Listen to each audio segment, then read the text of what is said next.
For our devotional thought today, I want to talk about lifestyle and grace. It amazes me today how there is such a lack of understanding of the truth of real grace. Not, I want to live any way I want to live grace, but real grace. Oftentimes when people are talking to me about grace, I tell them, well, have you never read? I said, do you believe that the Apostle Paul would teach us about grace? Well, yeah. So have you never read where he writes, grace teaches us to say no to ungodliness? So grace does not replace a holy lifestyle. On the other hand, you get a hold of people that believe that the consequences of their sin is something they must go through to make it right.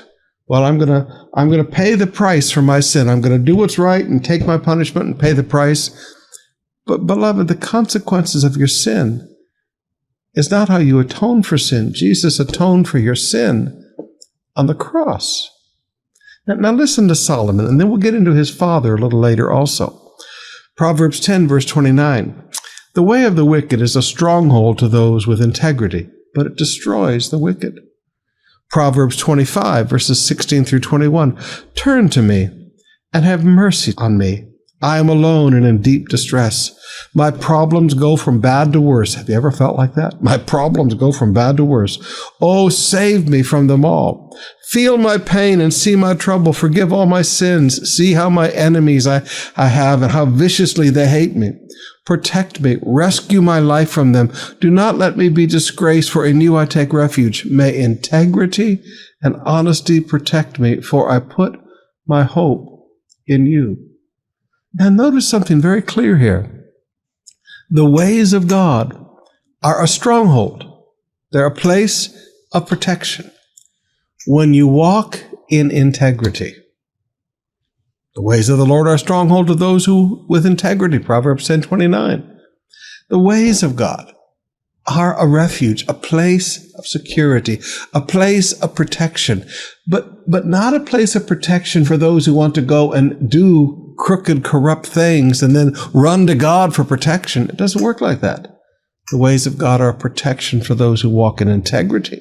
Your lifestyle of integrity is what brings God's protection to your life. And notice it says, the ways of God destroy the wicked. Again, Proverbs 10:29. The ways of God are a stronghold if you walk in integrity, and their destruction for people who do not walk in integrity, who walk in the wickedness. Now, go to Proverbs 10, verse 9. People with integrity walk safely. Wow. Not people who walk in grace. People who walk in integrity walk safely. But those who follow crooked paths will be exposed. Sooner or later, truth always comes out, beloved.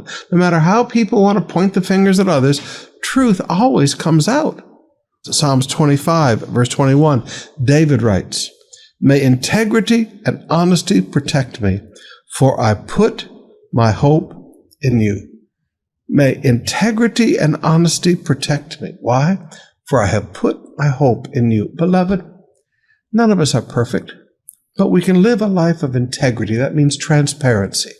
There's no deceit. There's sincerity within us. Okay, what you see is what you get. When there's integrity and honesty, it protects us. You say, well, Pastor, I live by grace. I'm a grace person. Grace doesn't protect you. Honesty and integrity, your lifestyle, brings you into a place of God's protection.